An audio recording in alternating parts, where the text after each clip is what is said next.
So, I'm going to get into some possible theories of what UAP are, and I would like to first note that there could be many explanations, uh, and that could mean many crazy explanations, but what I mean is that a lot of these things are probably perfectly explainable, as in something could be a UAP, but it could actually be a camera artifact.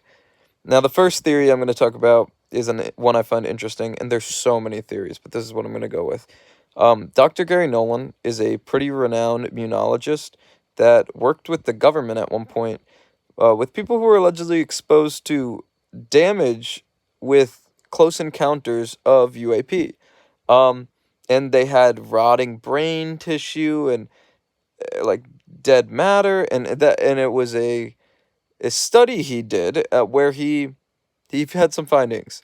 One was that some of these people are actually victims of Havana syndrome. They were exposed to direct energy weapons, which had hurt them in some way. It would be invisible, but it would hurt you a lot.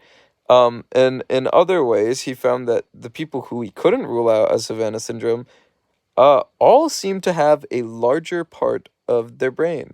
And this part of the brain has to do with an awareness and essentially suggests if that part of your brain is bigger, you might be more intelligent. And these people had a big bulb there, right? And so perhaps what we're seeing is something that is more visible to certain people. And it's maybe like a higher dimension that certain people are more prone to seeing. Like these are interdimensional beings bleeding over into our dimension that could be in so many different forms that doesn't mean it would necessarily be metaphysical. And that means that we would all have the capability to see these things, but some people are just more likely to, it seems. Uh, and fourth dimension's crazy. That's like seeing all sides of a cube at once. Like that's what we're talking about. So we'll not actually see these things for their true form. Another idea is just general non-human intelligence. That could mean aliens, extraterrestrials, stuff that lives under the water. Who knows? A full bunch of stuff. There's the idea that it's advanced adversarial programs, our own programs.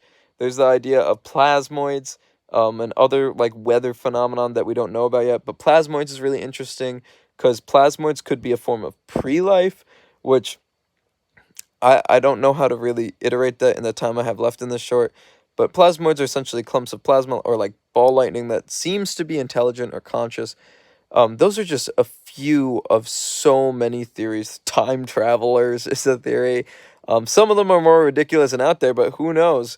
And personally, I think a lot of it's human, some of it's artifact, but I do lean toward the idea of non-human intelligence a little bit, just to be honest.